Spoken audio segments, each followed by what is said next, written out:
हम कभी भी बात करते हैं कुंडली से रिलेटेड तो बहुत सारे लोग ना जो एस्ट्रोलॉजी में विश्वास नहीं करते या जो ऐसे एस्ट्रोलॉजर के कांटेक्ट में आ गए जिनकी प्रैक्टिस एलोपैथिक डॉक्टर्स की तरह थी। एलोपैथिक डॉक्टर्स मतलब बहुत सारे एलोपैथिक चिकित्सक जो अच्छे हैं उनको वो लोग प्लीज़ माफ़ करिएगा। जो लोग नहीं एथिकल प्रैक्टिस करते मैं उनकी बात करती हूँ कि पेशेंट को बेबात का डरा करके प्रैक्टिस करते हैं, और ऐसे ही बेबात का डरा करके बहुत सारे एस्ट्रोलॉजर भी प्रैक्टिस करते हैं या बताते हैं अपने जो भी जातक है, जजमान है, जिसको जो भी लैंग्वेज वर्ड यूज़ कर लो, जातक वर्ड ज़्यादा बेहतर होता है, हमारे एस्ट्रोलॉजी में यूज़ करते हैं। तो उन सब की बात रहती है। मैं इसीलिए बात क्या करती हूँ कर्मा अलाइनमेंट पर। और कई बार मैंने क्या कहा है कि कुछ लोग अपनी कोई बात नहीं बताते हैं, सही सही हेतु नहीं निकाल पाते। तो मेरी आदत है कि मैं देखती हूँ ना कि कई सारे लोग कुछ ऐसे होते हैं जिनसे आप पूछ नहीं सकते, और कई सारे लोग को आप इधर उधर घुमा फिरा कर भी पूछोगे तो वो भी तब पर भी सही से अपना हेतु नहीं बताएंगे, अपने कॉजेज नहीं बताएंगे। क्योंकि जैसे हमारा आयुर्वेद मानता है कॉज और इफेक्ट होता है, तो हमें कॉज ढूंढना ही ढूंढना पड़ता है। दैट इज संक्षेपता क्रिया को निदान परिवर्जनम। तो बात मैं वहाँ पर करती हूँ। तो इसीलिए मैं कुंडली का डिस्कशन करती हूँ।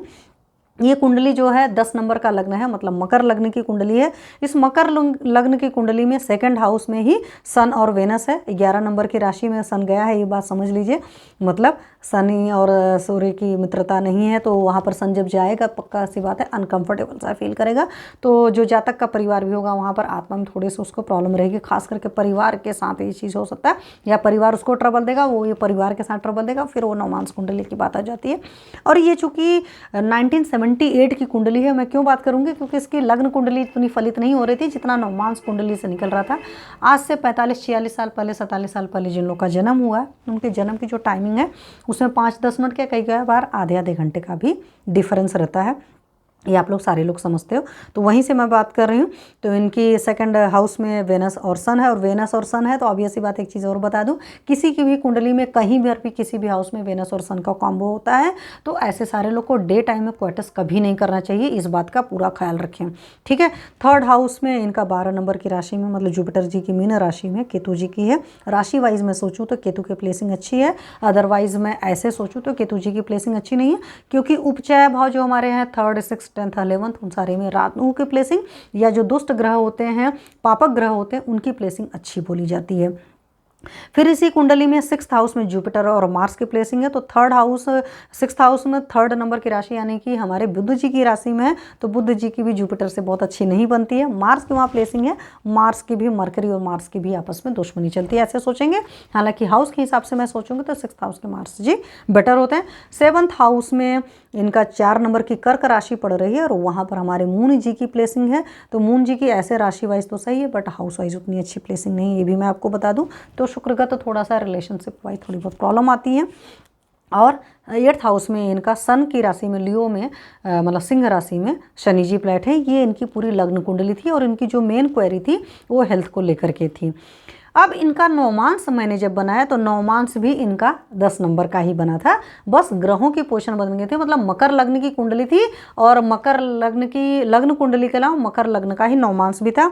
लेकिन जब नवमांस की कुंडली आई तो उसमें सैटर्न प्लेस्ड है, ठीक है, वहाँ पर सैटर्न की प्लेसिंग हो गई। अब सैटर्न लग्न में बैठ गया, तो वहाँ से मैं आपको एकदम क्रिस्टल क्लियर बैठाऊँ कि सैटर्न कहीं पर भी बैठता है शनि, तो शनि उस हाउस के प्रति आपको रिस्पॉन्सिबिलिटी दे देता है। लग्न में बैठा इट मीन्स कि शरीर के लिए आपकी पहली जिम्मेदारी बनती है।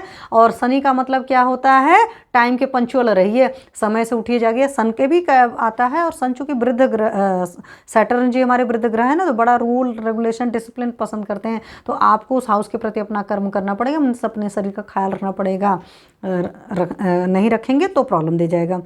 फिर यहाँ पर क्या, शनि की राशि में शुक्र 2nd हाउस में प्लेस्ड है 11 नंबर में, तो वहाँ से कोई प्रॉब्लम नहीं आती है, क्योंकि राशि वाइज जो है वहाँ पर नवमांस में लग्न कुंडली में प्रॉब्लम था, सन के साथ वेनस था। और फिर इनके एक्चुअल में फिर सैटर्न का ये चीज़ हुआ, सॉरी भूल 10 नंबर का ही लग्न था, लग्न में के हिसाब से इनके 4th हाउस में एक्चुअल में सैटर्न की प्लेसिंग थी। वो थोड़ा सा राइट डाउन में गलती हो गई, तभी मैं कहूँ। तो 4th हाउस में भी बैठा है, तो 4th हाउस के प्रति इनको बहुत काम करना पड़ेगा। इस मीन्स की आप जहाँ भी रहेंगे आपको वहाँ पर उस हाउस के प्रति अपनी ड्यूटी निभानी पड़ेगी। एंड अभी भी ये अपनी मदर के प्रति अपनी ड्यूटी निभा रहे हैं, उसके बावजूद मदर को शिकायत इनसे थोड़ी बहुत रहती ही रहती है। अब 4th हाउस में जो सैटर्न बैठता है, या जब शनि 4th हाउस में बैठा है, तो उसको पता है 10वीं दृष्टि लग्न पर पड़ती है। तो 4th हाउस के सैटर्न के साथ भी है या कहीं से भी सैटर्न की खास करके तीसरी या 10वीं दृष्टि पड़ती है तो वहाँ पर आपको बहुत ज़्यादा ख्याल रखने की ज़रूरत होती है। यहाँ पर चूंकि लग्न पर पड़ रहा है तो अपने शरीर के लिए हमेशा इनको हेल्थ का ख्याल रखना पड़ेगा, खास करके शनि की दशा, महादशा, अंतरदशा की वाले कंडीशन में या शनि की 7.5 ढैया वाली कंडीशन में तो ज़रूर ज़्यादा ख्याल रखना पड़ेगा। यहाँ पर फिर इनके 5th हाउस में 2 नंबर की राशि बनती है, वहाँ पर राहु जी प्लेसिंग है। ठीक है, इन्होंने लव मैरिज करी हुई है मैम ने, उसमें भी काफ़ी इधर उधर प्रॉब्लम हुई थी, उसके बाद शादियाँ हुई थी। और फिर इनका 6th हाउस में यहाँ पर क्योंकि लग्न और नौमांस कुंडली सेम का था तो वहाँ पर मार्स की प्लेसिंग है। ठीक है, तो मार्स की प्लेसिंग के बाद इनको मुझे पता चला कि इनको अचार चटनी वगैरह, लाल मिर्च वगैरह खाने की ये शौकीन थी और इसी से इनको हाइपर एसिडिटी की मेन तकलीफ थी। तो मैंने कहा देखो आपका इटसेल्फ मार्स वहाँ पर है और पेट में तकलीफ हो रही है और जब वहाँ पर इस तरह की तकलीफ़ें हैं तो प्लीज़ इन चीज़ों को मत खाइए। क्यों मैं बता रही हूँ कि इनके 6th हाउस में मार्स की प्लेसिंग थी, लग्न कुंडली में भी और नौमांस कुंडली में भी थी। और अब जातिका का खाने का क्या शौक है, लाल मिर्च तीखी मीठी चीज़ें खाने का, और इस वजह से इनको हाइपर एसिडिटी थी। चाय कॉफ़ी ये नहीं पीती, वो बहुत अच्छी क्वालिटी है, लेकिन देखो प्लैनेट जब ऐसा बैठा होता है तो आप उस तरह के कार्यक्रम कर रहे होते हो, तो उनसे बचने का तरीका यही है कि आप उस तरह की चीज़ें नहीं खाइए पीजिए। और फिर इनका 11th हाउस में केतु, मून और मरकरी है। ठीक है, और यहाँ पर नौमांस कुंडली में जो है सन जो है वो 12th हाउस में प्लेस्ड है। अगर मैं इनको एक प्रॉब्लम और थी, ओवर थिंकिंग की प्रॉब्लम थी, तो अगर आप नौमांस कुंडली को देखेंगे तो नौमांस कुंडली में 5th हाउस में राहु प्लेस्ड है।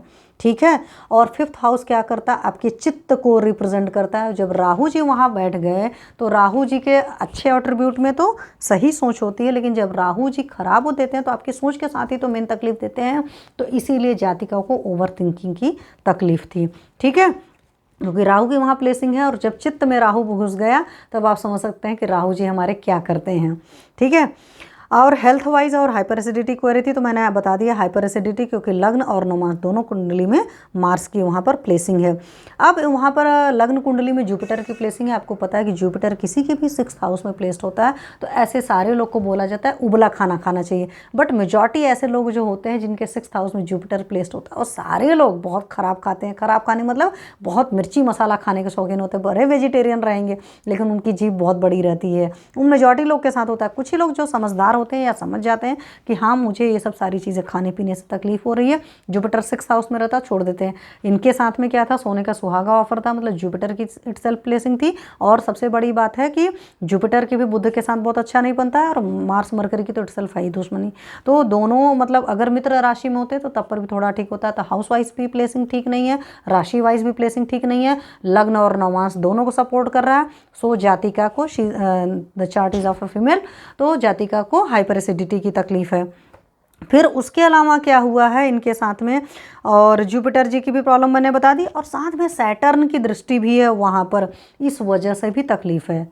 मतलब ऐसा नहीं कि सिर्फ एक चीज़ है, जुपिटर की भी खराब प्लेसिंग है, मार्स की भी है और सैटर्न की भी है। और सैटर्न कहीं पर भी अपनी प्लेसिंग करता है ना तो थोड़ा सा बैराग कॉज करता है, तो अपने पेट के साथ भाई बैरागी स्वभाव बनकर संत बनकर के खाएंगे पिएंगे, उबला खाना खाएंगे, सही खाएंगे। और चूँकि सैटर्न की प्लेसिंग है तो अपनी डिसिप्लिन लाइफस्टाइल रहेगा। हालांकि एक चीज़ बहुत अच्छा था जातका के साथ, वो रात में जल्दी सोते हैं, सुबह जल्दी उठते हैं, बट मेन तकलीफ वही थी ओवर थिंकिंग, दैट इज़ विषाद रोग वर्धनाना। तो जो लोग ज़्यादा चिंता करते हैं तो उन लोग के साथ इस तरह की तकलीफ आती है। तो इस चीज़ को समझते हुए सारी मैंने बात करी, तो मेनली इनकी सिर्फ हेल्थ क्वेरी थी तो हेल्थ क्वेरी को ही बात किया था और मैंने बोला था वो उन्होंने करेक्ट किया होगा और आगे उनका रिजल्ट आएगा तो मैं आपसे शेयर करूंगी। यहाँ पर सिंपली मैं बता रही थी कि आपकी कुंडली बताती है आपको किस तरह की व्याधियाँ या किस तरह की परेशानियाँ हो सकती हैं। ठीक है, इन्हीं बातों के साथ आज के सेशन को मैं विराम देती हूँ। काफ़ी